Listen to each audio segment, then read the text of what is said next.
O fazendeiro de Campos Novos provou que ela foi entregue a um fazendeiro bêbado como castigo.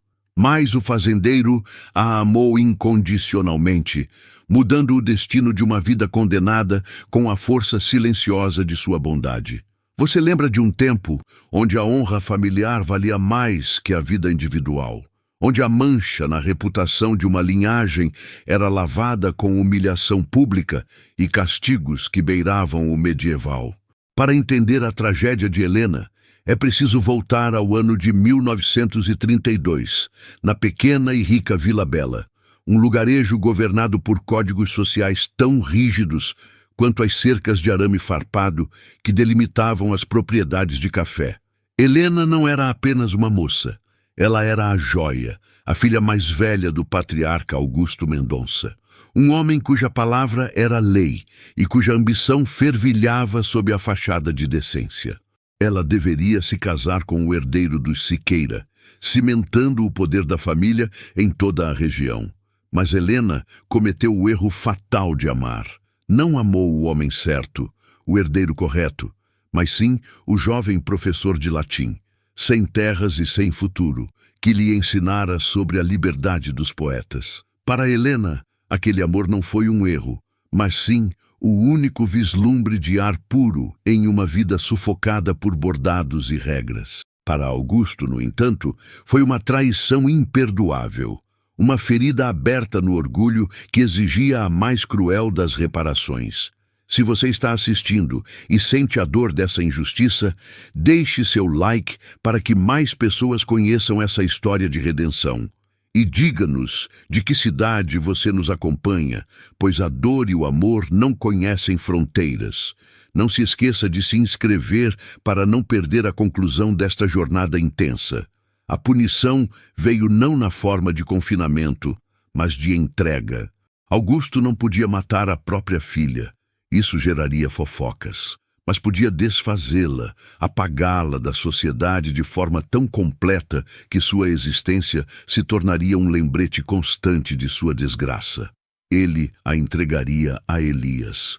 Elias era o oposto de tudo que a Vila Bela prezava. Ele era um fazendeiro rude, dono de terras secas e ingratas a 12 léguas dali, conhecido por passar as tardes no único botequim da estrada bebendo cachaça, sempre sujo de terra e envolto no cheiro forte de gado e solidão.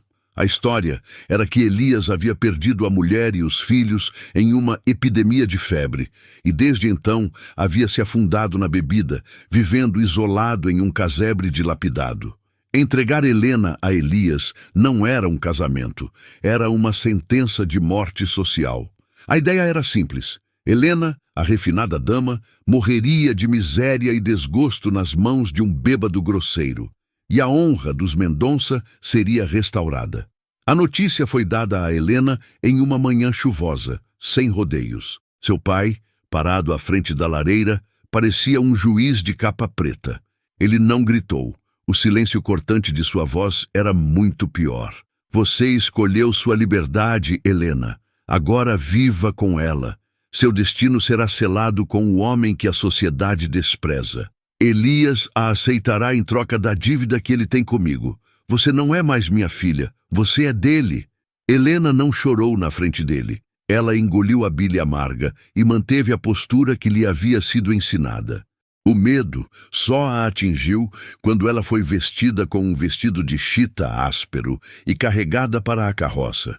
Eles cobriram seus cabelos loiros, que sempre foram motivo de orgulho, com um lenço grosseiro e cinzento, a cor da resignação. A jornada durou o dia todo.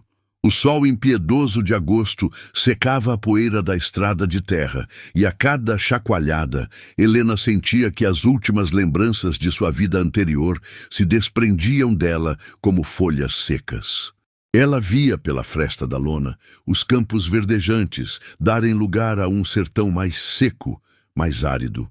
O cheiro de café torrado foi substituído pelo cheiro de poeira levantada por cascos e o aroma metálico do suor dos cavalos. Ela estava sendo levada para a margem do mundo. Quando a carroça parou, o silêncio era tão denso que parecia esmagá-la. Era o crepúsculo. O céu tinha tons de laranja queimado e roxo profundo, iluminando a cena da entrega. A fazenda lajeada. O nome era grandioso demais para o que ela via. Um punhado de terra desolada, um curral velho e um casebre de pau a pique que parecia prestes a desmoronar. Não havia flores nem jardins, apenas grama seca e a sombra longa de um único jatobá retorcido. O capataz, um homem chamado Cícero, desceu com um grunhido e bateu na porta de madeira podre. "Elias, o patrão mandou a encomenda!" Houve um arrastar de passos lá dentro e um cheiro forte de bebida e fumaça de lenha queimada começou a se espalhar pelo ar fresco da noite. Elias surgiu na porta. Ele era um homem grande, com ombros largos e uma barba por fazer, salpicada de fios grisalhos que não combinavam com a pouca idade que deveria ter. Sua camisa de algodão estava rasgada no ombro, e seus braços, cobertos de terra e pequenos cortes, pareciam troncos de árvore. Seus olhos, no entanto, foram o que mais a aterrorizaram. Eram de um azul desbotado, mas vazios, como poços abandonados, refletindo apenas a luz fraca da lamparina que ele segurava. Cícero apontou para Helena, que havia sido forçada a descer da carroça. Ela estava parada ao lado de um saco de mantimentos, a pele pálida sob o lenço cinza. "Está aí, a moça. Você sabe as regras. Ela fica, a dívida se esvai. O patrão não quer ouvir falar dela. Se ela fugir, você paga o dobro do que deve. Se ela morrer, ele lhe toma a terra." Cícero cuspiu no chão, ignorando a presença de Helena como se ela fosse apenas um móvel. "Ela é sua para o que você quiser." Elias não olhou para Helena. Olhou para o chão, para Cícero, e depois, finalmente, seus olhos sem vida pousaram no rosto dela por um segundo breve, mas eterno. Não havia desejo, nem crueldade visível, apenas uma indiferença cansada. Parecia que a presença dela era apenas mais um fardo, mais uma desgraça que ele teria de carregar. Eu entendi. A voz de Elias era rouca e profunda, um som que parecia vir da terra. Ele acenou com a cabeça.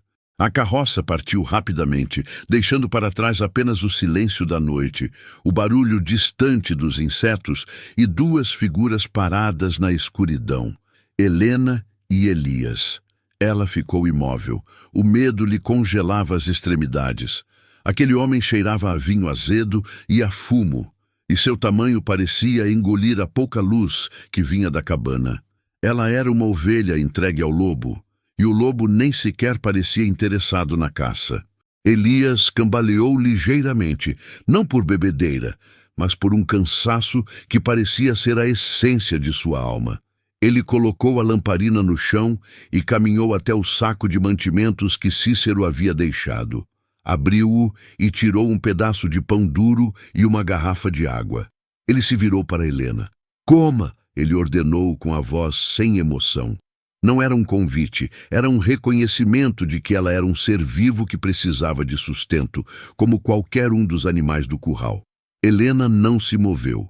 Seus lábios estavam secos, incapazes de responder. Se ele a machucasse, se a tomasse à força, ela não tinha como resistir. O pensamento de que seu pai a havia condenado a isso era mais doloroso do que o medo da violência. Elias suspirou, um som profundo de resignação. Ele não insistiu. Pegou o saco e o levou para dentro da cabana escura. "Pode entrar", ele disse, sem sequer olhar para trás. "A porta fica ali. Se quiser fugir, não adianta. Não há para onde ir. E se você for, eles me matam. E você sabe o que seu pai faz com quem foge." Ela demorou um momento, reunindo a coragem que nunca soube que possuía. Entrar naquele casebre parecia o último passo para abandonar Helena Mendonça e se tornar a sombra, a prisioneira do fazendeiro bêbado. O interior da cabana era ainda mais desolador que o exterior. Havia um único cômodo. O chão era de terra batida. O ar estava pesado, com o cheiro de mofo, sujeira e a bebida fermentada. Havia uma lareira apagada e, no canto, uma cama de solteiro coberta por um cobertor de lã suja. Não havia divisórias, apenas um pequeno biombo improvisado feito de sacos de estopa que parecia esconder uma pia rústica e um balde. Elias estava perto da lareira, acendendo um fogo com rapidez habilidosa. Ele parecia mais em casa, naquele ambiente de terra e fumaça, do que qualquer homem que Helena já havia conhecido. Ali, ele apontou para um amontoado de feno e um cobertor velho num canto oposto à cama. É onde você vai dormir.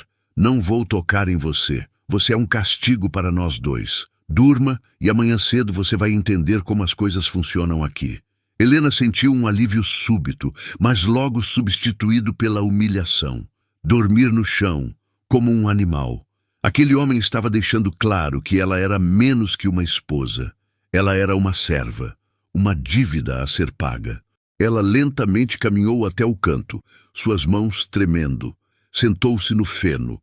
Era duro e pinicava, mas o cobertor era pesado e, curiosamente, cheirava fracamente a alfazema seca, um cheiro que parecia totalmente deslocado naquele ambiente de miséria. Elias não lhe deu mais atenção. Ele tirou as botas pesadas e sentou-se na beirada da cama. Ele acendeu um cachimbo rústico e o cheiro doce e pesado do tabaco de corda logo encheu o ar, misturando-se com a fumaça da lareira. Ele parecia observar o fogo, perdido em pensamentos que ela não podia sequer imaginar. Helena o observou sob a penumbra da lamparina. Ele não era feio, se ela conseguisse ignorar a sujeira e a expressão de tristeza crônica. Seus traços eram angulosos, fortes, próprios de quem trabalha a terra sob o sol causticante.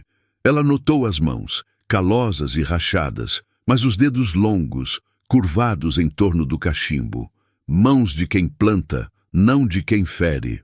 Apesar da ordem de seu pai, apesar da descrição de um monstro, Elias não havia a tocado, nem a xingado.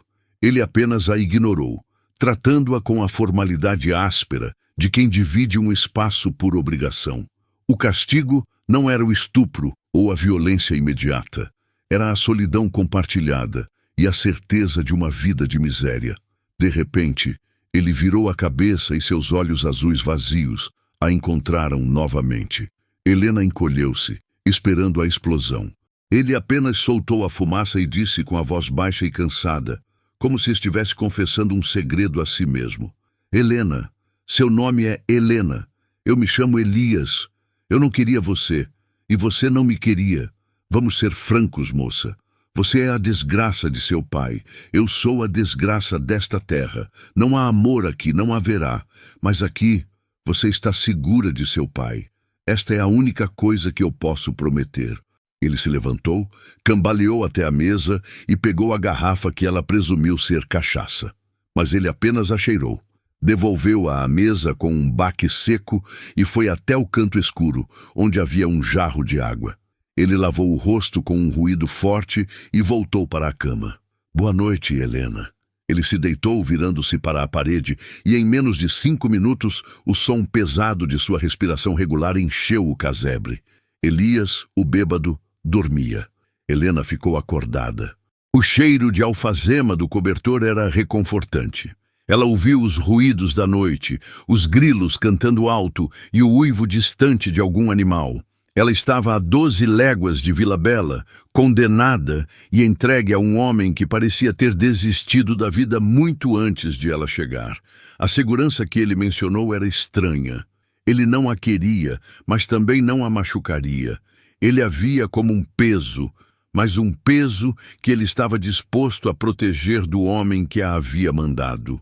A jovem Mendonça, a joia da sociedade, estava deitada na palha, vestida com trapos, e a única coisa que a separava do abismo era a honestidade brutal e a indiferença entediada de Elias. Ela fechou os olhos. A primeira noite havia passado sem violência, mas o real castigo, a lentidão da desesperança, estava apenas começando a se instalar em seu peito. A luz da lamparina bruxuleava, projetando sombras longas de Elias na parede, fazendo-o parecer um gigante adormecido. Ela estava nas mãos dele, e pela primeira vez em meses estava fora do alcance opressor de seu pai. Mas a que custo? A que preço vinha essa estranha, amarga segurança? Helena apertou o cobertor de alfazema contra o rosto e lentamente, pela primeira vez naquela terra estranha, lágrimas silenciosas escorreram pelo seu rosto. Não de medo do que ele faria, mas de luto pela vida que ela jamais teria, e pela certeza de que ela nunca mais pertenceria a lugar nenhum. A jornada havia terminado, a convivência forçada tinha começado. O fazendeiro fez, ela foi entregue a um fazendeiro bêbado como castigo, mas o fazendeiro a amou incondicionalmente e deixou todos em lágrimas. Você lembra de um tempo em que as regras da sociedade eram cruéis e um erro podia custar a liberdade de uma vida inteira? Antes de mergulharmos no cotidiano brutal e inesperado de Elias e Helena, deixe o seu like, comente de qual cidade você está assistindo a essa jornada de resiliência e se inscreva no canal para não perder o desenrolar desse destino forçado. O amanhecer veio gélido, tingido de laranja sujo pela poeira que se levantava das terras secas. Helena acordou com o cheiro penetrante de café forte, misturado ao ranço de aguardente e fumo, um coquetel olfativo que lhe revirou o estômago. Elias já estava de pé. Ele não falava, mas o ruído de suas botas pesadas no chão de terra batida da cabana e o som do ferro sendo esfregado no fogão à lenha estabeleciam uma rotina imediata. Ele era um homem de hábitos, mesmo que esses hábitos fossem banhados em álcool. A lamparina tinha sido apagada e a luz fraca que entrava pelas frestas das tábuas revelava a miséria íntima do lugar. Pilhas de roupas sujas em um canto, pratos não lavados empilhados e, acima de tudo, a densa poeira que parecia ter se acumulado por décadas. Helena se levantou, a palha áspera grudada na sua roupa. A dignidade era a única armadura que lhe restava, e ela tentou vesti-la mesmo que o tecido estivesse rasgado. Ela tossiu, limpando a garganta. Elias a olhou por cima do ombro, os olhos injetados de vermelho, mas estranhamente focados. Havia uma sobriedade matinal nele que a enganava, fazendo-a quase esquecer o homem taciturno e embriagado da noite anterior. "Tem café no fogo", disse Elias, a voz grossa como areia. "Beba e pegue um pedaço de pão seco. Depois fique quieta." "Eu vou trabalhar." Ela hesitou. "Não há nada que eu possa fazer para ajudar?" Ele riu, um som curto e sem humor. "Você? Ajuda? Não me faça perder tempo. Sua ajuda seria fugir, e isso faria meu trabalho mais difícil. Seu trabalho é ficar aqui, fora de vista, e tentar não quebrar nada de valor. Não há valor aqui, é verdade, mas tente não quebrar o que resta." A humilhação a atingiu com a força de um tapa. Ela, que havia sido educada para gerenciar uma casa inteira, para comandar criados, estava sendo dispensada como um objeto frágil e inútil. Ela serviu o café em uma caneca de ferro. Estava amargo e queimado, mas quente. Enquanto bebia, observou Elias se preparar. Ele vestiu um casaco grosso de couro, pegou uma enxada e amarrou um cantil na cintura. O cheiro de álcool estava diminuindo, substituído pelo cheiro de suor e terra. Antes de sair, ele parou na porta e virou-se. "As regras são simples. Você não sai da propriedade. Não fala com ninguém se alguém vier e ninguém vai vir. Não há vizinhos perto o suficiente para se importar. Eu volto antes do anoitecer. Se você fizer fogo, mantenha-o baixo e não toque nas minhas garrafas." "Entendi. Por que as garrafas?" "Porque não são da sua conta", ele respondeu cortante. Sem esperar resposta, ele saiu. O som do trinco sendo girado do lado de fora ecoou na cabana vazia. Ela estava trancada. O castigo, ela percebeu, não era a violência física que tanto temera. O castigo era a lentidão, o isolamento e o tédio opressor. A cabana era pequena, e depois de meia hora examinando os trapos e os utensílios enferrujados, não havia mais nada para ver. Ela tentou limpar. Pegou um pano sujo e começou a tirar a poeira das prateleiras. Uma revolta silenciosa contra a decadência. Foi durante essa limpeza obsessiva que ela começou a montar o quebra-cabeça de Elias. Ele era desorganizado, sim, mas não totalmente caótico. Suas ferramentas estavam todas guardadas, afiadas. Havia uma pequena pilha de livros, todos sobre agricultura e manejo de rebanho. E sob uma camada de poeira na mesa, ela encontrou um pequeno retrato de madeira. Era uma foto antiga, amarelada, de uma mulher jovem, de olhos doces e sorriso contido, vestida com um vestido simples de algodão. Não era uma dama da sociedade, mas havia uma beleza rústica e pura nela que a fez parar. Essa mulher, ela presumiu, era o motivo do álcool, do isolamento, da dor fria que Elias carregava como um casaco pesado. Helena sentiu uma pontada de empatia, um sentimento estranho e indesejado. Elias não era apenas um carcereiro bêbado, ele era alguém que havia quebrado. Ela limpou o retrato e o colocou de volta, escondido sob os livros. A atitude era automática: protegê-lo da poeira, proteger sua memória do olhar dela. Os dias se transformaram em uma rotina tediosa, marcada apenas pelo sol que nascia e se punha, e pelo humor variável de Elias. De manhã, ele era o fazendeiro eficiente, silencioso e focado. À tarde, a sombra começava a cair. O primeiro trago de aguardente vinha assim que ele voltava do campo. O cheiro agridoce e forte inundava o ar. Ele sentava-se em sua cadeira, longe dela, e bebia, observando o fogo. Helena tentava manter-se ocupada. Ela conseguiu limpar o essencial, lavar suas poucas roupas no balde com sabão forte e, a contragosto, tentou lavar as roupas de Elias, que cheiravam a suor, terra e álcool. Ele sequer notou. A tensão entre eles era palpável, uma linha invisível no chão que ela jamais cruzava. Eles falavam o mínimo necessário, sobre o tempo, sobre a comida ou sobre as instruções dele. Certa noite, a tensão quase explodiu. O vento uivava furiosamente lá fora, batendo as tábuas da cabana. Elias havia bebido mais cedo do que o normal e estava mais sombrio. Ele murmurava para si mesmo, palavras indistintas sobre perdas e dívidas.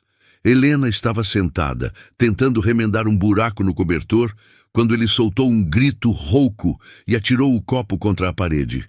O vidro estilhaçou e o cheiro de bebida se intensificou. Ela estremeceu, mas não gritou. Manteve os olhos fixos na costura. Elias se levantou cambaleando, olhando para o local onde o copo havia batido. Ele se virou para ela, o olhar turvo, mas com uma intensidade que a fez prender a respiração. "O que você está olhando?" Ele rosnou. "Nada." Ela respondeu, a voz surpreendentemente firme. "Estou apenas terminando de costurar." Ele deu um passo na direção dela, e a memória do pai, do medo físico, gelou suas veias. Ela estava pronta para se encolher, mas ele parou a meio metro. "Você me julga," ele disse, a voz cheia de autodepreciação. "Você pensa que eu sou um animal imundo, e você está certa. Você, a donzela de porcelana, enviada para pagar uma dívida podre, eu sou a personificação do seu castigo." "Eu não estou te julgando," ela rebateu, com a coragem nascendo da exaustão. Eu estou observando um homem que prefere afogar a si mesmo em vez de enfrentar o que o quebrou. Você se esconde atrás dessa bebida." O silêncio que se seguiu foi mais ameaçador do que qualquer grito. Os olhos de Elias se arregalaram. Ele não estava acostumado a ser confrontado, especialmente por ela. A bebida parecia ter afrouxado sua indiferença habitual. Ele deu outro passo e, desta vez, não havia ameaça física, apenas uma dor profunda e exposta. "Você não sabe nada sobre o que me quebrou, menina rica. Você não sabe nada sobre perder tudo que vale a pena. Você perdeu um futuro de bailes e vestidos de seda. Eu perdi o alicerce, a alma." Ele se virou abruptamente, cambaleou até a mesa e bateu as mãos nela. Ele parecia enorme e frágil ao mesmo tempo. Helena viu o retrato da mulher na estante. Aquele nome, a alma, ressoou em sua mente. O homem que a havia sequestrado estava ferido de uma forma que ela nunca imaginou. Ela se levantou, a agulha na mão, e foi até o canto onde os cacos de vidro estavam espalhados. Ela se ajoelhou e começou a recolhê-los cuidadosamente. Deixe isso, ele ordenou, a voz baixa. Não vou deixar o chão cheio de vidro para que você se corte quando estiver bêbado, ela disse, sem olhá-lo. Essa simples prática ação parecia desarmá-lo mais do que qualquer sermão.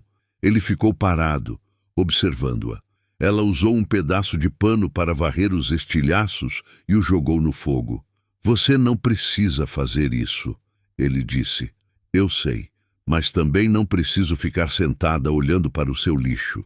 Se sou inútil, então me deixe encontrar alguma utilidade, mesmo que seja apenas para evitar o próximo acidente. Ele se sentou novamente, pesado, e pegou outra garrafa. Desta vez, ele não a abriu imediatamente. Ele a girou nas mãos, observando a luz refletir no líquido âmbar. Você tem fibra, ele admitiu quase para si mesmo. Eu pensei que você choraria até secar. Eu pensei que pediria pela sua mãe. Minha mãe morreu há 10 anos. Meu pai me enviou para cá porque ele me queria morta, ou perto disso. O choro não vai me fazer voltar para uma vida que eu não tinha mais. Eu não peço por ninguém, Elias. Eu só sobrevivo. Aquela noite marcou uma mudança sutil. A linha invisível entre eles permaneceu, mas a indiferença de Elias foi substituída por uma observação cautelosa. Ele não era mais apenas o carcereiro. Ele era um homem nu em sua dor, confrontado por uma jovem que se recusava a se comportar como uma vítima completa. Nos dias seguintes, ele começou a deixar tarefas simples ao alcance dela. Lenha picada à porta, água trazida do poço. Ele não pedia, mas ela entendia o comando. Ela cozinhava. Seus primeiros esforços eram desastrosos, mingau queimado, feijão duro, mas ele comia tudo sem reclamar. Ela estava aprendendo a lidar com o fogão a lenha, com a escassez de ingredientes, com a vida rude. E cada pequena vitória sobre a natureza selvagem daquela cabana era uma pequena vitória sobre o desespero. Ele, por sua vez, começou a se abrir de forma não intencional. Uma tarde, enquanto ele estava arrumando um chicote quebrado no celeiro adjacente, Helena o observou. Ela percebeu a precisão de suas mãos, o conhecimento profundo que ele tinha da terra. Ele era um fazendeiro habilidoso, apesar do vício. Por que você se afunda assim, Elias? Ela perguntou, entrando no celeiro. O cheiro de feno era doce e seco ali. Ele parou de trabalhar. Isso é invasão de privacidade, Helena. Você me trancou em sua casa. Não sobrou privacidade para nenhum de nós. Eu vi o retrato. A mulher era linda. Elias soltou um suspiro pesado, voltando ao trabalho. Ela era minha esposa, Sofia. Morreu há 2 anos no parto. A criança morreu com ela. A tristeza não é um luxo que homens como eu podem se dar. Ela vira veneno, e eu bebo o veneno para não sentir nada. A confissão foi feita de forma tão plana e direta que atingiu Helena no peito. Ela finalmente compreendeu a profundidade do luto. Ele não bebia por prazer. Ele bebia para anestesiar a perda irreparável de sua família. Sinto muito, ela disse, e percebeu que a frase não era uma formalidade, mas uma verdade. Ele balançou a cabeça. Não sinta, é o que é. É por causa dela, e por causa do meu fracasso em protegê-la, que eu sou esse monstro. O homem que seu pai achou adequado para ser seu castigo. E se você quiser saber mais, foi com meu dinheiro que seu pai construiu a ala de caridade que faliu. Eu o ajudei a afundar, e agora eu pago por ele. E você paga por mim. A revelação do elo financeiro era a peça final. A relação deles não era apenas de castigo e sequestro, mas de uma dívida que se torceu em uma teia de miséria compartilhada. Helena era o penhor, e Elias era o credor que havia se tornado a própria vítima da transação. A partir desse momento, a dinâmica mudou. A indiferença havia desaparecido, substituída por um respeito tácito pela dor mútua. Eles eram 2 náufragos na mesma ilha, ligados pelo naufrágio. O castigo de Helena não era mais Elias. O castigo era a vida que ambos haviam perdido. Uma noite, Elias voltou do campo mancando, o rosto pálido e suado, apesar do frio. Ele havia se cortado profundamente com o arado. Ele tentou limpar e enfaixar a ferida sozinho, resmungando palavrões, mas a mão tremia, e a dor era evidente. Ele parecia à beira do desmaio. Helena o viu cair na cadeira e largar o pano ensanguentado. O vício o tornava imprudente, mas o trabalho era a sua cruz. Ela correu, pegou o balde de água limpa e um pedaço de tecido branco, um resto do seu vestido de seda rasgado, agora transformado em curativo. Ela se ajoelhou à frente dele. Me deixe ver. Está infeccionando, Elias. Você está com febre. Ele tentou afastá-la. Não se meta, garota. Não toque nisso.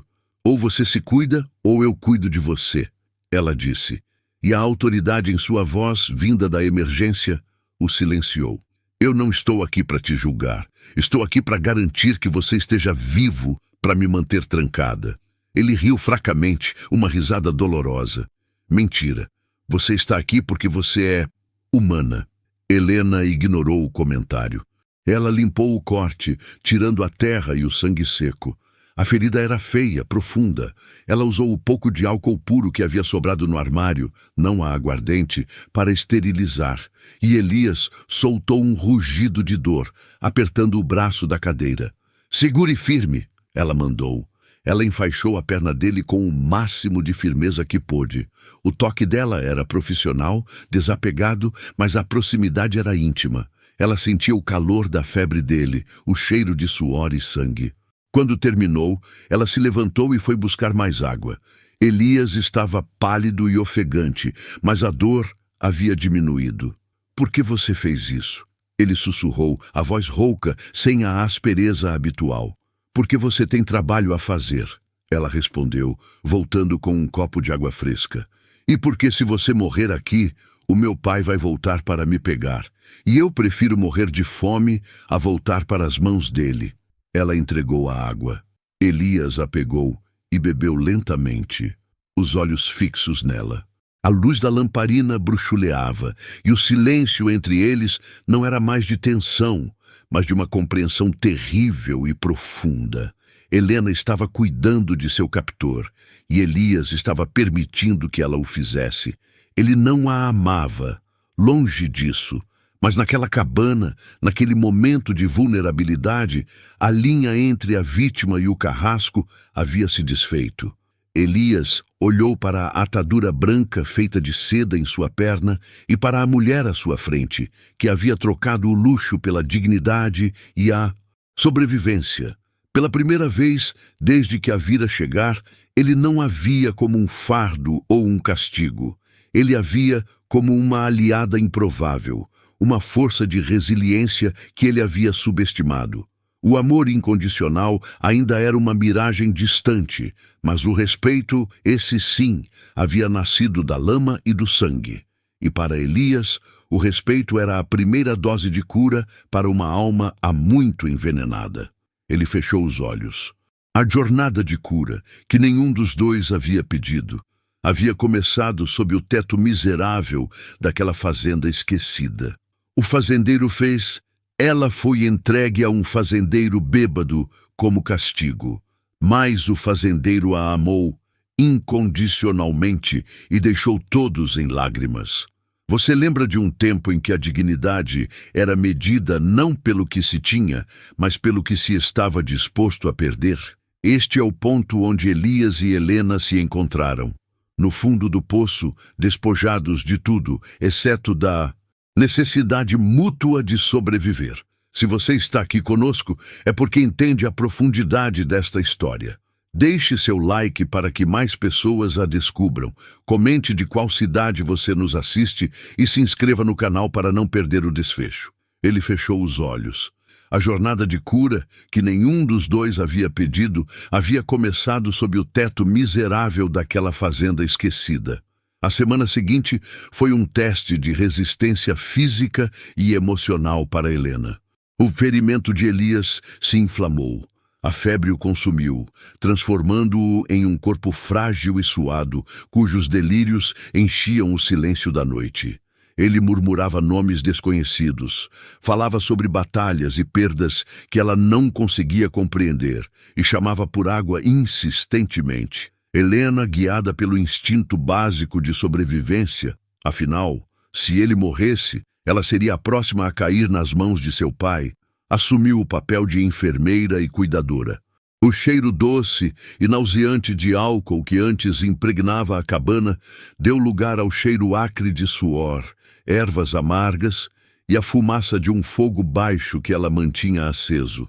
Ela descobriu um pequeno livro de capa rasgada em uma das gavetas empoeiradas, um guia de remédios caseiros e tradições rurais. Foi através daquelas páginas amareladas que ela aprendeu a fazer compressas de vinagre, a ferver folhas de boldo e a macerar raízes desconhecidas para combater a infecção. Suas mãos, antes acostumadas à seda e ao bordado, agora se moviam com urgência e propósito, limpando pus e reaplicando ataduras rudimentares. O luxo de sua vida anterior parecia um sonho distante, quase ridículo. Ali, o valor estava na água limpa, na lenha seca e na capacidade de distinguir uma erva medicinal de uma venenosa. Quando a febre finalmente cedeu, Elias acordou. Não o Elias bêbado e violento, mas um homem exausto e pálido, envergonhado de sua própria fragilidade. Ele encontrou Helena sentada ao lado da lareira, remendando uma de suas camisas rasgadas com uma linha grossa que ela havia encontrado. Ela não estava mais usando o vestido de seda que havia trazido. Agora vestia roupas masculinas que haviam sido lavadas e adaptadas, roupas de lã áspera que lhe davam um ar de determinação sóbria. Você não foi embora. A voz dele estava rouca, mal um sussurro. Helena não ergueu os olhos do trabalho. Onde eu iria, Elias? Para o meu pai? Eu já lhe disse que prefiro morrer aqui. Eu lhe dei a chance, ele insistiu, sentindo o peso da dívida de vida. E eu lhe disse que não sou burra. Se você morresse, eu estaria desprotegida. Ela cortou a linha com os dentes, um gesto prático e rústico que a definia agora. Além disso, alguém precisava garantir que você sobrevivesse tempo suficiente para colher as batatas. Elas não vão se colher sozinhas. Aquele diálogo cru, desprovido de qualquer romantismo ou afeto, era a base de sua nova coexistência. A relação não era de amor, mas de uma aliança de sobrevivência baseada em interesses mútuos. Elias tentou se levantar nos dias seguintes. Seus músculos atrofiavam e a ferida ainda o limitava, mas o pior era a abstinência. O tremor nas mãos era constante, a irritabilidade era um fantasma que pairava no ar. A sobriedade forçada o devolveu à realidade suja e negligenciada de sua fazenda, e, mais importante, à realidade de seu próprio fracasso. Ele olhou ao redor. Helena havia varrido a sujeira e havia organizado os poucos suprimentos. A cabana, embora ainda miserável, já não era um depósito de lixo. Ela havia limpado as telhas da pequena janela, permitindo que a luz do sol entrasse. E a luz revelou impiedosamente a desordem que ele havia cultivado por anos. "Por que você se incomodou?" lhe perguntou um dia, enquanto observava ela consertar uma cerca do celeiro que estava caindo. Ela usava um martelo que era quase maior que sua cabeça, e seus movimentos eram desajeitados, mas eficazes. Ela parou, secou o suor da testa com as costas da mão e o encarou. "Porque eu não vivo no lixo. Eu fui trazida para cá como um castigo, Elias. Mas não vou me comportar como prisioneira. Eu vou viver com dignidade, mesmo que seja neste inferno." A palavra dignidade atingiu-o como um soco. Ele havia perdido a sua há anos, afogada em garrafas baratas. À medida que a força retornava, ele tentava retomar o controle da fazenda, mas o corpo protestava e a mente clamava pelo alívio químico. Ele se arrastou até o porão, onde ele sabia que escondia uma garrafa velha de aguardente. Helena estava no campo, cavando raízes comestíveis. Ele destampou a garrafa. O cheiro doce e familiar invadiu suas narinas, uma promessa de anestesia e esquecimento. Ele levou o gargalo aos lábios. Você vai morrer, disse uma voz fria e calma atrás dele. Elias se virou bruscamente. Helena estava parada na porta da cabana. Ela não gritou, não o repreendeu, apenas constatou o fato com uma quietude gélida. Você vai morrer por dentro, como tem morrido lentamente todos os dias que eu estive aqui. E eu vou ter que enterrar você e fugir, sabendo que seu pai me encontrará de novo. E eu não vou. Não vou por sua causa, mas por mim. Você é o único escudo que eu tenho, Elias, e um escudo bêbado é tão útil quanto um pedaço de pano molhado. O álcool parecia ácido em sua garganta só de pensar em engolir. Ele a encarou. Os olhos dela não tinham julgamento, apenas uma clareza brutal. Ela o via não como um homem, mas como uma ferramenta de sobrevivência. Ele soltou a garrafa.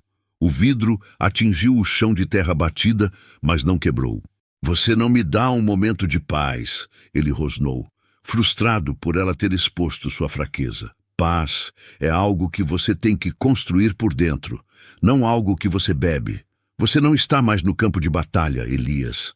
O inimigo está dentro desta cabana, e ele está com sede, ela respondeu, e então simplesmente se virou e saiu para terminar o que estava fazendo.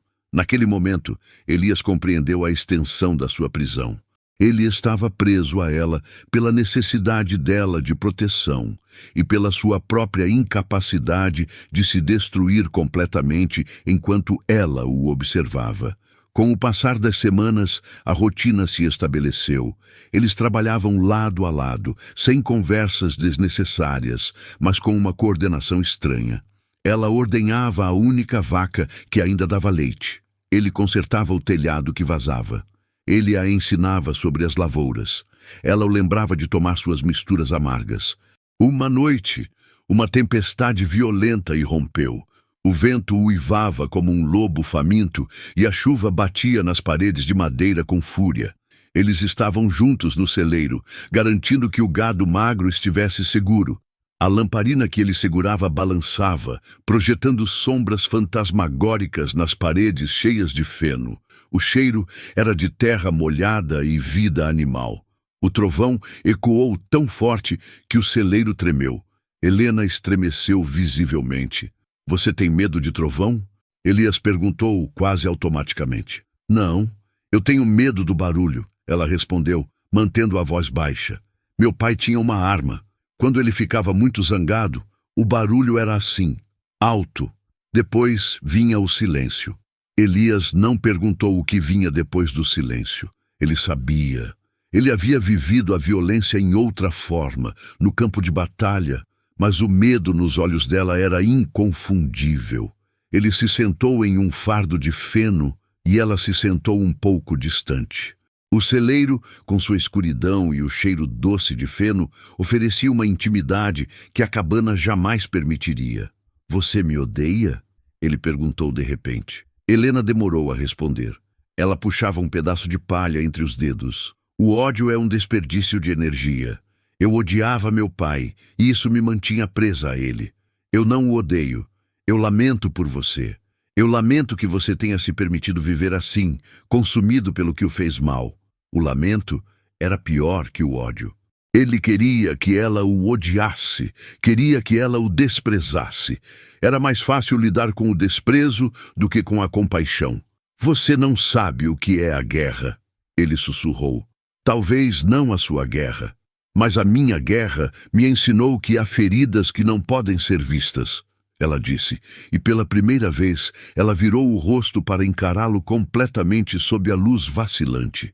O luxo era minha gaiola, sua fazenda é a sua.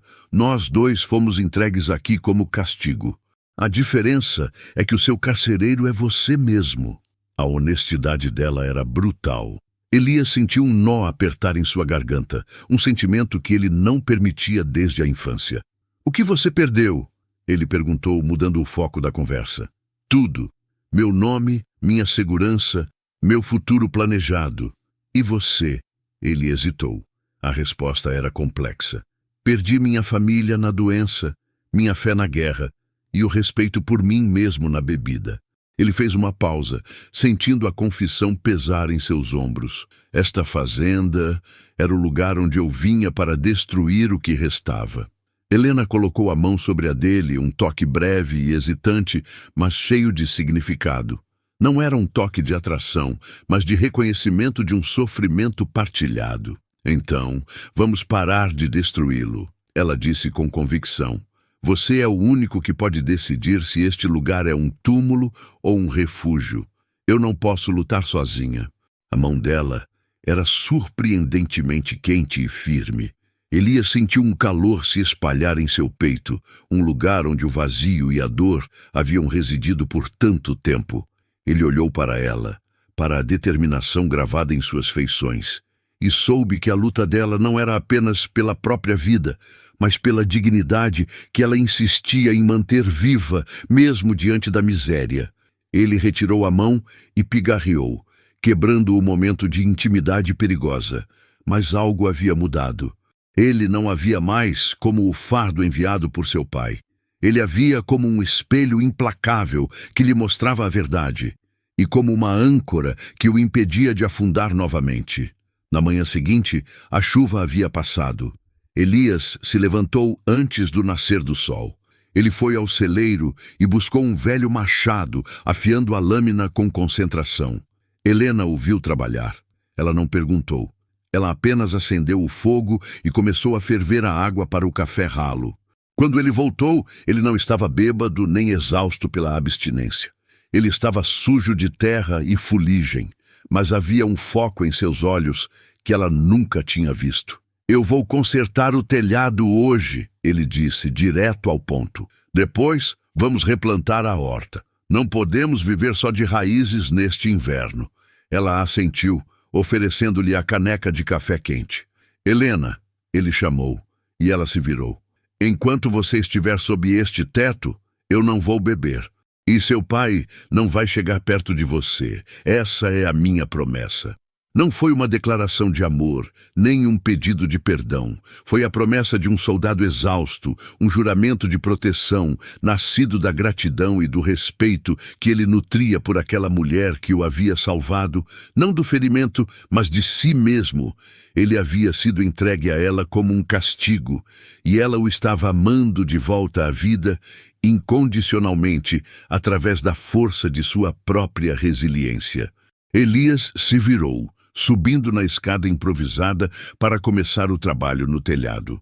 Observando-o, Helena sentiu uma esperança frágil florescer. Ela não estava mais sozinha. Seu carcereiro havia se tornado seu companheiro. A reconstrução da fazenda era a reconstrução dele e a garantia de sua própria liberdade. A batalha estava longe do fim, mas pela primeira vez ela tinha um aliado sóbrio a seu lado. Se você se sentiu tocado pela força de Helena e a redenção de Elias, deixe seu like e compartilhe esta história. A jornada de cura está apenas começando, e a próxima parte trará desafios que testarão a aliança que eles construíram na adversidão. Não perca a continuação desta saga de amor e resiliência. O fazendeiro, ela foi entregue a um fazendeiro bêbado como castigo, mas o fazendeiro a amou incondicionalmente, e o silêncio da sua sobriedade pesava mais que 1000 barris de cachaça. Na pequena fazenda, você lembra de um tempo em que a redenção parecia impossível, quando o único som naquelas terras era o resmungo bêbado de Elias e o choro contido de Helena? Agora, a melodia era diferente. Era o som metálico e ritmado do martelo batendo na telha, o rangido da madeira nova sendo forçada ao lugar, o murmúrio de duas pessoas que, em vez de se destruírem mutuamente, estavam construindo um refúgio. Se você se sentiu comovido pela jornada de Elias e Helena, deixe seu like agora e comente de qual cidade está acompanhando essa história de resiliência. Sua participação é essencial para que mais pessoas conheçam essa saga de amor inesperado. E se ainda não se inscreveu, não perca tempo, pois a tensão está prestes a explodir. Elias cumpriu sua promessa. Ele não bebeu, nem um gole. Ele passou as primeiras semanas coberto de suor e pó de madeira, reconstruindo não apenas o telhado, mas também as cercas derrubadas pelo tempo e pelo seu próprio abandono. A cada golpe de martelo, ele parecia expulsar a névoa alcoólica que o havia envolvido por anos. Seus braços, antes moles e trêmulos pela bebida, recuperavam a firmeza musculosa do soldado que ele fora. A pele queimada pelo sol duro do verão lhe dava um aspecto austero, quase monástico. Helena o observava de longe, nos primeiros dias, com a cautela de quem observa um animal selvagem que acaba de ser enjaulado. Ela preparava a comida, feijão preto temperado com cominho e folhas de louro, pão de milho, café forte, deixando-a em uma mesa sem insistir em diálogos. Mas o trabalho exigia comunicação. Ele precisava de mais pregos. Ela sabia onde o antigo dono os guardava. Ele precisava de ajuda para levantar a viga principal. Ela, com uma força surpreendente para seu porte franzino, ajudava a escorar a madeira enquanto ele a fixava. Eles desenvolveram uma linguagem silenciosa, feita de acenos de cabeça, olhares rápidos e a coordenação de corpos trabalhando em uníssono. Não era romance, era parceria de sobrevivência. A água no poço está baixando, Helena disse uma tarde, enquanto ele descia do telhado, o corpo tremendo de exaustão, mas a mente clara. Eu sei, precisamos limpar o canal de drenagem do inverno. É pesado. Eu ajudo, ela respondeu sem questionar. A convivência forçada, mas agora sóbria, revelou a Elias a profundidade de Helena. Ela não era apenas a filha castigada de um general poderoso, ela era prática, incrivelmente organizada e possuía uma calma resiliente que ele, em seus melhores dias, jamais havia conhecido. Ela o desafiava sem palavras. Enquanto ele reconstruía as paredes externas, ela reconstruía o interior da casa, limpando a fuligem dos móveis, arejando os quartos e transformando o casebre negligenciado em um lar espartano, mas digno. A maior prova de sua promessa era a disciplina que ele mantinha no quarto. O general havia estipulado que eles deveriam viver como marido e mulher, mas Elias mantinha a separação. Ele dormia no chão frio do quarto de visitas, com a porta ligeiramente entreaberta para que Helena se sentisse mais segura no quarto principal. Uma noite, uma tempestade violenta irrompeu. O vento uivava como um lobo faminto e um galho quebrou e atingiu a janela do quarto de Helena. Ela gritou, não de pavor, mas de surpresa. Em segundos, Elias estava de pé, desarmado, mas alerta. Está tudo bem, ele disse, sua voz rouca, iluminado apenas pelo relâmpago que cruzou o cômodo. É só o vento. Ele apanhou um lençol velho e pregou-o sobre a vidraça quebrada. Enquanto fazia isso, seus olhos encontraram os dela. O medo havia desaparecido, substituído por uma confiança nova e perturbadora. Obrigada, ela sussurrou, enrolada no cobertor. Eu prometi, ele respondeu, voltando para a escuridão do seu quarto improvisado. Mas a proximidade forçada pela tempestade havia quebrado uma barreira invisível. Elias percebeu que a gratidão que sentia por Helena havia se transformado em algo mais sólido, mais perigoso. O desejo de protegê-la era agora a razão principal de sua sobriedade. Os meses passaram e a fazenda começou a florescer de forma modesta. A colheita de outono, embora pequena, foi suficiente para garantir o inverno. Elias consertou o trator velho e Helena descobriu ser uma negociadora astuta na feira da cidade vizinha. Eles formavam uma unidade e o boato de que o fazendeiro bêbado havia se endireitado começou a circular pela região. E isso, inevitavelmente, chegou aos ouvidos de General Arantes. O general não podia tolerar a felicidade, ou mesmo a mera sobrevivência digna de sua filha em um cenário que ele havia projetado para ser a ruína dela. Sua intenção era que Helena voltasse humilhada, implorando por perdão, e que Elias morresse de cirrose. O sucesso deles era uma afronta direta à sua autoridade e crueldade. A intrusão veio numa manhã seca, trazida por um homem que Elias reconheceu imediatamente. Era Coronel Magalhães, um oficial de ligação do exército, sempre impecável em seu uniforme caqui, montado em um cavalo puro sangue que parecia ridículo na lama da fazenda. Magalhães desceu, limpando a poeira das botas com um lenço, exalando a arrogância da capital. "Elias!" o coronel saudou, o tom untuoso, escondendo o desprezo. "Ou devo dizer, ex-capitão, é bom ver que você finalmente parou de agonizar na sarjeta." Elias estava perto da bomba d'água, sujo de graxa, mas ereto. Ele não se moveu, não ofereceu água ou sombra. "O que você quer, Magalhães?" Magalhães riu, um som seco e desagradável. "O general me enviou. Ele ouviu que a fazenda está prosperando. Ele não gostou de ouvir isso. Ele imaginou que você estava morto, ou no mínimo, desqualificável. E ele veio para inspecionar a mercadoria." Helena, que havia saído da casa com um balde, parou no umbral da porta. Seus olhos encontraram os de Magalhães, e ela viu a luxúria disfarçada de cortesia. "O general Arantes está preocupado com o bem-estar de sua filha, é claro." Magalhães continuou, estendendo um envelope lacrado. "Ele exige que a senhorita Helena retorne para a capital imediatamente para exames médicos e uma avaliação de sua saúde mental. O casamento, ele diz, pode ser anulado por circunstâncias adversas, se você, Elias, não puder provar que a está tratando com a dignidade que ela merece." A dignidade, Elias sabia, significava riqueza, status e o direito de ser vista em público, coisas que a fazenda não podia oferecer. Elias pegou o envelope, não o abriu. Ele sentiu o peso da ameaça.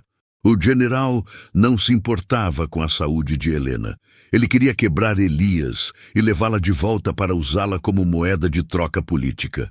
"Diga ao general que Helena está perfeitamente bem", Elias disse, sua voz baixa, mas carregada de uma autoridade que Magalhães nunca esperava ouvir do ex-bêbado.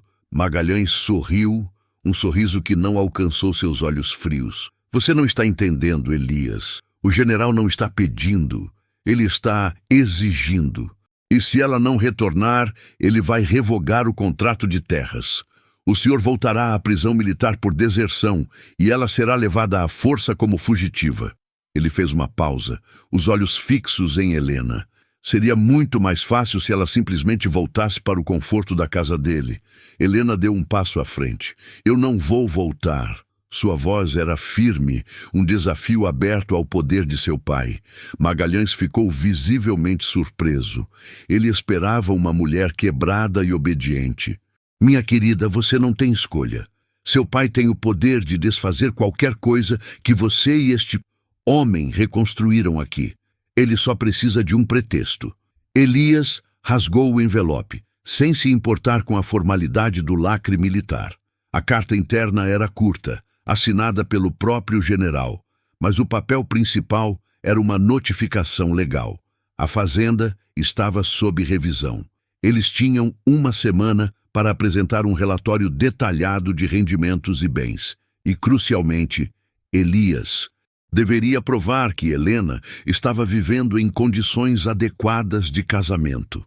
"Ele quer um filho", Elias disse, olhando para Helena, ignorando Magalhães. Ele havia entendido a entrelinha cruel. A única maneira de legitimar o casamento e evitar a anulação era Helena engravidar. Helena empalideceu, mas não desviou o olhar. "Diga ao general que ele terá sua resposta em uma semana", Elias ordenou a Magalhães. A calma dele era mais ameaçadora que qualquer grito. "E diga a ele para ficar longe das minhas terras." Magalhães montou no cavalo com a certeza de que a ameaça havia atingido o alvo. Ele partiu, deixando o silêncio da fazenda mais pesado que a ameaça de prisão. Elias virou-se para Helena. O suor e a graxa em seu rosto, o cheiro de terra e esforço, a aliança silenciosa deles estava sendo testada. "Ele não queria que eu vivesse", Elias disse, jogando os pedaços da carta no chão de terra. Ele queria que eu morresse devagar e levasse você junto. Ele odeia a ideia de que a punição deu certo, que estamos vivos e sãos. Helena foi até ele, e pela primeira vez, ela tocou seu braço, um toque de aço sob a pele rugosa. Elias, você me prometeu que meu pai não chegaria perto de mim. E ele não vai, Elias respondeu, pegando a mão dela e apertando-a. Ele não estava apertando o aperto da necessidade, mas o calor de uma conexão inabalável. Mas ele não pode nos tocar fisicamente daqui. Ele vai usar a lei, o poder dele. Elias olhou para o horizonte, onde o sol batia na cerca recém-reparada. Ele havia parado de beber por sua honra e pelo respeito que ela lhe inspirava. Agora, ele precisava lutar por ela, pela vida que eles haviam construído juntos, tijolo por tijolo.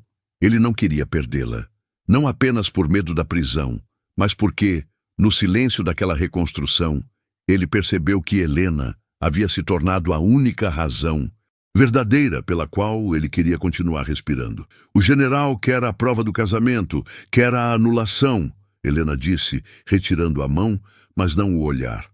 Havia uma determinação gelada em seus olhos. O que faremos? Elias respirou fundo, absorvendo o aroma da terra e da força dela. A decisão era dele e tinha que ser irrevogável. Ele não podia mais fugir de quem ele era, nem do que ela significava para ele. Ele não a via mais como um castigo, mas como a graça que o salvou. Ele quer que você volte, quer que eu seja preso. Mas ele não sabe que eu me curei aqui, Elias respondeu. Vamos dar a ele o que ele não espera. Eu lutei na guerra por um general que me traiu. Agora, eu vou lutar esta batalha por você e pela única coisa honesta que construí na minha vida. Eu não sei o que vai acontecer com as terras, mas sei que vou protegê-la dele. Elias deu um passo em direção a ela. O ar entre eles vibrava com a tensão da ameaça externa. Este não era mais um acordo de sobrevivência. Era a aceitação de um destino compartilhado. Ele a amava, sem condições, sem bebida para entorpecer o medo. O amor havia se instalado em seu peito limpo e vazio, e era um motor mais poderoso que qualquer álcool. Helena, ele disse, seu nome soando como um juramento. Eu não sou um homem rico, eu sou um fazendeiro com um passado sujo, mas eu lhe dou minha palavra. Eu vou impedir seu pai de tirar você de mim, custe o que custar. Ela apenas assentiu. Não era preciso mais nada. A decisão estava tomada. Eles ficariam, eles lutariam. E, se o general quisesse derrubar a fazenda, ele teria que passar por um ex-soldado sóbrio que havia encontrado, nas ruínas de sua própria vida, algo pelo qual valia a pena morrer. A mulher que o havia amado de volta à existência. A semana que se seguiu foi uma corrida contra o tempo. Elias usou seus antigos contatos militares, aqueles que ainda guardavam algum respeito pelo capitão que ele fora antes da queda.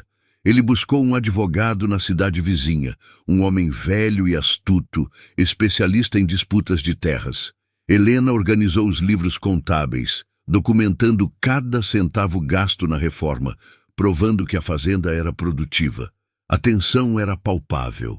Cada martelada, cada cálculo era um ato de desafio. Elias e Helena não estavam apenas preparando a documentação, eles estavam consolidando o fato de que viviam como um casal, mesmo que ainda dormissem separados. Para o general, eles teriam que apresentar a imagem perfeita da união. Temos que ser convincentes, Elias disse, enquanto o advogado revisava os papéis na sala mal iluminada. O general virá com toda a força dele. O advogado Dr. Cardoso coçou a barba grisalha. A única fraqueza do general é o orgulho, e a única maneira de anular o casamento é provar que ele não foi consumado, ou que a esposa está em perigo físico ou mental. Ele olhou significativamente para Elias. A estabilidade financeira é importante, mas a união do casal, o laço emocional, precisa ser inquestionável. Você precisa de testemunhas que confirmem a harmonia. E Elias O advogado hesitou. Você precisa se vestir como o homem de posses que o general espera que você seja, pelo menos para a audiência. Elias riu amargamente. Ele não tinha nada além das roupas de trabalho. Helena, porém, já tinha uma solução. Ela havia guardado os restos do pagamento que o general lhe dera para a dote. Ela usou o dinheiro para comprar um terno simples, mas elegante, na cidade. Era um sacrifício de seu pequeno capital, mas necessário para a batalha. Quando Elias vestiu o terno escuro, ele não parecia mais o fazendeiro sujo, nem o bêbado patético. Ele era o capitão Elias novamente, ereto, a cicatriz na testa acentuando sua determinação. Ele era o homem que ela tinha amado, não com paixão desenfreada, mas com a fé calma de quem enxerga a alma por baixo da sujeira. No dia da audiência, o medo era um peso frio no estômago de Helena. Eles viajaram para a capital. As ruas, o cheiro de riqueza e poder, os rostos frios da elite que ela conhecia tão bem a faziam tremer. Ela estava voltando ao inferno do qual havia sido exilada, mas desta vez ela tinha um protetor. Eles se sentaram lado a lado na sala de audiência. O general Arantes estava lá, maciço e imponente em seu uniforme de gala, com um sorriso de escárnio no rosto. Ele não tinha dúvida de que venceria. Seu advogado já estava esmiuçando os detalhes da pobreza e do abandono de Elias. O réu, Elias Montenegro, não tem condições de oferecer o mínimo de sustento à filha do general, nem de lhe dar a dignidade social que ela merece. O advogado do general vociferava. Ele é um ex-alcoólatra, um desertor moral, e a fazenda está em condições precárias. Elias ouviu em silêncio, a mão de Helena discretamente pousada em sua coxa, um gesto de apoio que só eles conheciam. Quando chegou a vez de Dr. Cardoso falar, ele não se concentrou em números, ele se concentrou em valor humano. Seu cliente general enviou sua filha para o exílio como castigo. Seu cliente entregou sua filha a um homem que ele esperava que a matasse lentamente com sua autodestruição. Mas ele não considerou o poder da resiliência. O capitão Montenegro não está mais nas ruínas. Ele se reconstruiu. E o general Arantes não pode anular este casamento, porque a única ameaça real à vida da senhorita Helena não está na fazenda, mas sim na crueldade de seu próprio pai. O general explodiu, gritando que era difamação. O juiz o silenciou. Então o juiz olhou para Helena. Senhorita Arantes, sua vida está em perigo físico ou mental com o senhor Montenegro. Helena levantou-se. Ela não estava vestida em seda, mas em um vestido simples de algodão que ela mesma havia costurado. Seu pai tentou dominá-la com o olhar. Meu pai, ela disse, a voz clara e forte, me enviou para a morte. Ele me enviou para ser humilhada e destruída. Mas o fazendeiro bêbado, a quem fui entregue como castigo, me amou incondicionalmente, sem nunca ter me tocado. Ele me deu dignidade, me deu segurança e me deu o respeito que meu pai nunca me deu. Pela primeira vez na minha vida, eu não tenho medo. Minha vida estava em perigo na casa do meu pai, onde eu era apenas uma peça de xadrez. Eu não voltarei. Eu pertenço a Elias e à nossa fazenda. A declaração dela silenciou a sala. O general estava lívido, sua face vermelha de fúria e humilhação. Aquele momento foi a resolução do conflito mais profundo. Não era sobre terras ou dinheiro, mas sobre quem possuía a alma de Helena. E ela havia escolhido Elias. O juiz, um homem pragmático, olhou para os documentos e para o general derrotado. O general não podia anular o casamento. Ele tinha falhado em destruir sua filha. A sentença veio como um golpe. A fazenda permaneceria com Elias e Helena. As condições de castigo estavam revogadas, e o casal estava livre para viver sua vida. A única condição era que eles se sustentassem e não voltassem a ter problemas com a lei. Enquanto saíam do tribunal, o general Arantes os encarou. Seu ódio era palpável. Elias o encarou de volta. Ele não era mais o homem que o general havia destruído. Ele havia sido resgatado pelo amor e pela fé de Helena. Eles voltaram para a fazenda, No mesmo dia, o sol já estava se pondo. A casa simples, reconstruída por suas mãos, parecia um palácio. Eles estavam exaustos, mas vitoriosos. Helena olhou para Elias. Ele tirou o terno e vestiu as roupas de trabalho. "Está acabado", ele disse, passando as mãos pelo cabelo. "Não", Helena respondeu, aproximando-se dele.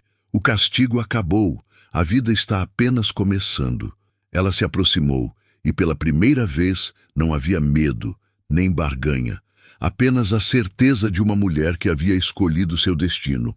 Ela tocou a cicatriz na testa dele, onde o álcool e a culpa haviam tentado aniquilá-lo. "Você me prometeu que não beberia", ela sussurrou, "e você me prometeu que meu pai não chegaria perto de mim." "Eu cumpri as duas promessas", Elias disse, sentindo o calor do toque dela dissolver a tensão de meses. Ele a abraçou, um abraço firme e protetor. Ele não precisava mais dormir no chão do quarto vizinho. Eles haviam se tornado, verdadeiramente, marido e mulher, unidos não por um papel, mas pela luta. Elias a olhou, a luz suave da lua entrando pela janela.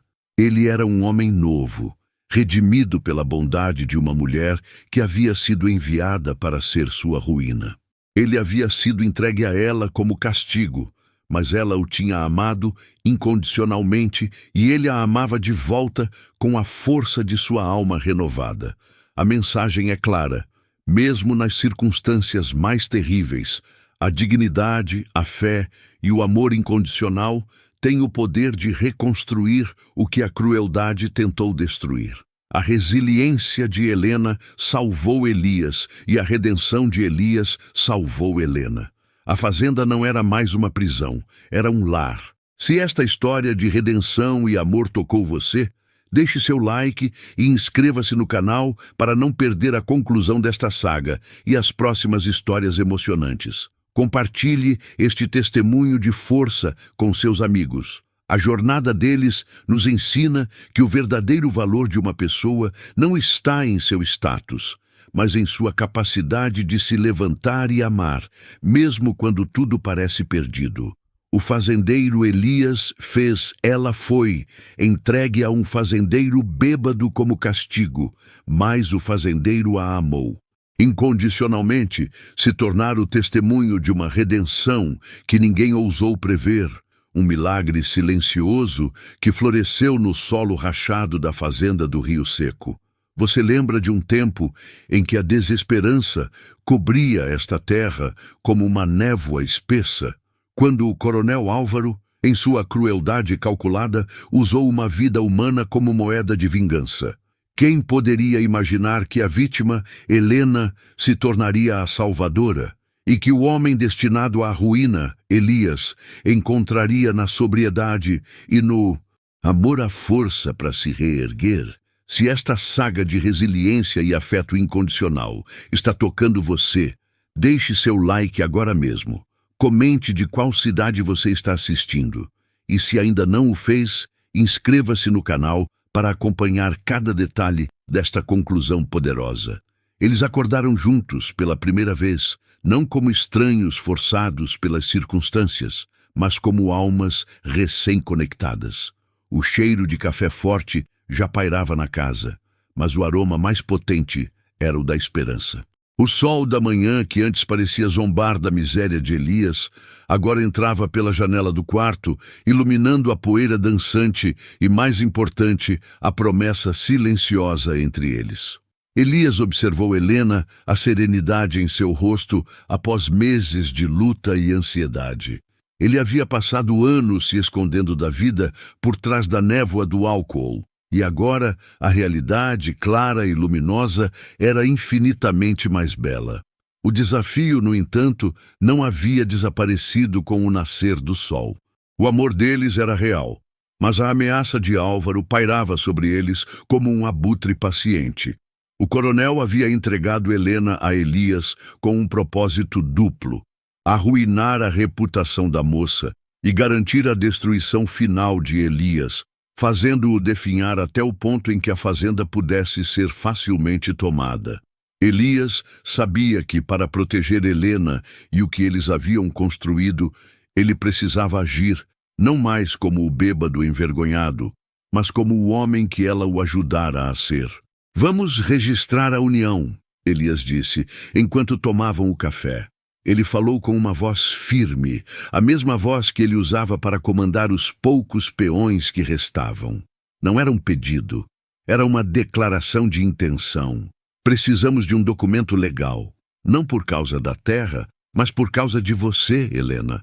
Eu quero que o mundo saiba que você é minha esposa por escolha, não por imposição. Helena sorriu, o gesto mais puro que ele já havia visto. Eu não preciso de um papel para saber quem eu sou, Elias, mas eu aceito o papel para proteger a vida que construímos. A viagem até a cidade, que levava quase um dia inteiro de carroça, foi diferente de todas as outras. Elias dirigia, sóbrio e alerta. Ele vestia roupas limpas e, embora seu rosto ainda carregasse as marcas do tempo difícil, seus olhos brilhavam com uma determinação que há muito havia sido perdida. Helena ia ao seu lado, segurando sua mão. Ela não estava mais fugindo. Ela estava indo ao encontro do seu destino de cabeça erguida. Ao chegarem ao cartório, a presença de Elias causou murmúrios. Ele era conhecido na cidade, mas sempre como um espectro bêbado e maltrapilho. Aquele homem alto, com a coluna ereta e a linda mulher ao seu lado, era uma visão que confundia os moradores. Elias ignorou os olhares. Ele registrou o casamento civil, assegurando que Helena tivesse todos os direitos legais de uma esposa, caso Álvaro tentasse alguma manobra legal para tirá-la dele. O próximo passo era inevitável: confrontar o coronel. Coronel Álvaro era o poder na região, um homem que apreciava o medo que inspirava. Seu escritório, na casa grande da cidade, era um santuário de autoconfiança e crueldade. Elias e Helena esperaram no salão principal, o silêncio pesado preenchendo o ar. "O que diabos vocês querem aqui?" Álvaro irrompeu na sala, os olhos arregalados de surpresa e raiva contida ao ver Elias sóbrio e bem vestido. Ele olhou para Helena, buscando o sinal de humilhação que ele havia plantado, mas encontrou apenas dignidade. Elias deu um passo à frente. "Viemos formalizar nossa situação. Helena é minha esposa perante a lei, coronel, e viemos pedir que retire qualquer interferência que tenha conosco." Álvaro soltou uma gargalhada áspera e seca, que ecoou no salão. "Sua esposa? Você acha que um papel barato no cartório apaga o castigo que impus? Eu a mandei para lá para que ela se tornasse uma vadia de fazenda e para que você terminasse de apodrecer. Eu esperava a notícia da sua morte, Elias, não essa farsa ridícula." "Seu castigo falhou, coronel." Helena interveio, sua voz baixa, mas carregada de autoridade moral. Ela estava de pé ao lado de Elias, uma fortaleza de fibra. "Você me entregou a um homem quebrado, sim, mas a maldade que você plantou não floresceu. Elias não me destruiu, ele me amou, e eu o amei de volta. Seu plano de crueldade se tornou o nosso caminho para a redenção." Álvaro cambaleou para trás, atingido não por um golpe físico, mas pela verdade inegável. A mudança em Elias era palpável. Não havia tremor nas mãos, nem o cheiro de aguardente, apenas a solidez de um homem que recuperou sua honra. A frustração transformou o rosto do coronel em uma máscara púrpura. Ele havia planejado a ruína, mas havia criado um laço inquebrável. "Saia daqui, seu bêbado reformado!" Álvaro gritou, apontando para a porta. "Eu não reconheço essa união. A fazenda ainda será minha." "A fazenda é nossa, coronel." Elias respondeu sem levantar a voz, mas com uma força implacável. "E se você tentar qualquer coisa, eu garanto que você terá de lidar com a lei e com a verdade sobre como você tentou destruir a vida de uma mulher inocente. O homem que se escondia de você morreu, Álvaro. E eu não tenho medo de você." A ameaça era real, não apenas sobre a fazenda, mas sobre a reputação do coronel. Álvaro não podia arriscar que a história de Helena, uma moça íntegra, dada como castigo, se espalhasse. Ele os observou sair, a derrota amarga no fundo de sua garganta. Ao voltarem para a fazenda do Rio Seco, eles não voltaram apenas para uma propriedade, voltaram para um lar. A reconstrução física da fazenda começou com o mesmo fervor que a reconstrução de Elias. O velho moinho, há anos parado, voltou a girar, movido pela água clara que Helena havia insistido em desentupir. O cheiro de álcool foi substituído pelo cheiro de terra arada e madeira nova. Elias não precisava mais do isolamento da bebida. Ele encontrava conforto e propósito no trabalho duro e paz na presença silenciosa de Helena. Eles plantaram um pequeno jardim de flores perto da varanda. As cores vibrantes que simbolizavam a vida que retornava àquela casa. Meses se passaram, transformando a fazenda em um oásis de produtividade e paz. Numa tarde suave, enquanto observavam o pôr do sol pintando o céu em tons de laranja e roxo, Helena tocou a mão de Elias. "Eu tenho algo a lhe contar", ela disse, os olhos cheios de uma luz inédita. O coração de Elias acelerou. Ele temeu que ela estivesse cansada, que o peso da vida rural a estivesse esgotando. "Eu estou esperando um filho", ela sussurrou. Elias sentiu o chão sumir sob seus pés, mas não de desespero. Era um choque de alegria pura, uma realização final de que a vida que ele havia negligenciado por tanto tempo estava, agora, sendo multiplicada. Ele se ajoelhou e beijou sua barriga ainda plana, sentindo a promessa de um futuro que ele jamais imaginou merecer. A criança que viria seria o símbolo de sua redenção, nascida de um amor que começou no ódio e floresceu na incondicionalidade. A fazenda do Rio Seco tornou-se mais do que um lar, tornou-se um refúgio. Coronel Álvaro tentou algumas manobras legais, mas Elias, com a ajuda de um advogado da cidade, conseguiu se proteger.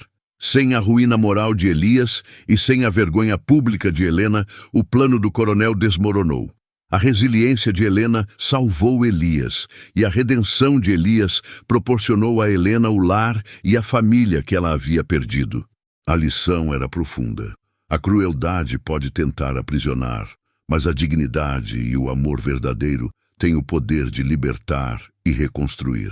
Elias havia sido um castigo para si mesmo, mas Helena o havia amado incondicionalmente, e esse amor foi a chave que abriu a porta para uma nova vida. Eles provaram que o verdadeiro valor de uma pessoa não está em seu status, mas em sua capacidade de se levantar e amar, mesmo quando tudo parece perdido. E assim, a fazenda prosperou sob a bênção de um amor improvável, provando que mesmo o castigo mais severo pode se transformar na maior das bênçãos se for confrontado com a força do espírito humano. Se esta jornada emocionante de Elias e Helena inspirou você a acreditar na força do amor e da redenção, deixe seu like agora e compartilhe esta história para que outros conheçam este testemunho de fé. Inscreva-se no canal para não perder a próxima história de vida real que vamos trazer para você. Até lá, lembre-se, a semente da mudança reside em nossa capacidade de amar sem condições.